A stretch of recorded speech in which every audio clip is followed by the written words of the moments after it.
भाई, कुछ ही दिन रह गए ईद में। कब आएंगे आप ईदी लेकर? अस्सलाम वालेकुम भाई। वालेकुम अस्सलाम बहना, क्या हाल है? जी अल्हम्दुलिल्लाह, कैसे हो आप? हाँ अल्हम्दुलिल्लाह, सब ठीक है सब। तो भाई, कल मेरी जिठानी का भाई आया था उसकी ईदी लेकर। मेरी सास भी मुझसे पूछ रही थी कि तुम्हारा भाई कब आएगा। तो मैंने उनसे कहा कि मैं आपको पूछ के बताती हूँ।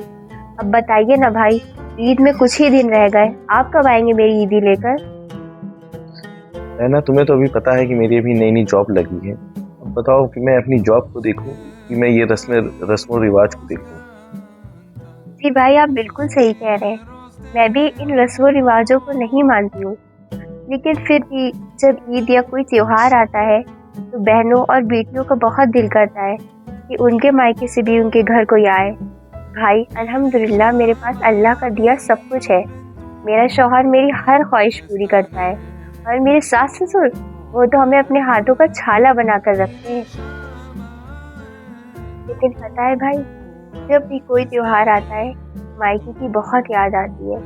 बस यही इंतज़ार रहता है कि कब दरवाजे की घंटी बजे और आवाज़ आए, बेटी तुम्हारे मायके से कोई आया है।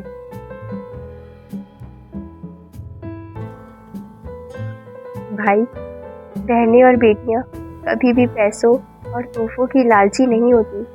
बस उन्हें ये इंतज़ार रहता है कि उनके ससुराल में उनके भाई और माँ बाप आए। भाई, जब देवरानी और जिठानी के मायके से कोई आता है तो मेरा दिल चीख चीख कर रोता है कि मेरे माँ बाप क्यों इतनी जल्दी इस दुनिया से रुखसत हो गए। भाई, जब ये त्योहार आते हैं ना, तो बहुत याद आती है अम्मी अब्बू की। बेटियों के लिए मायका उनकी पूरी कायनात होता है।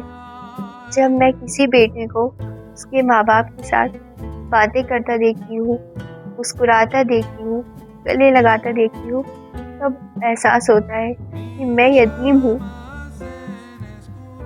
पता है भाई, जब मायके से कोई ससुराल आता है बहन बेटियों के पीछे, तो साल 6 महीने तो इसी खुशी में ज़मीन पे पैर नहीं टिकते कि उसके घर उसके माँ बाप या भाई आए थे।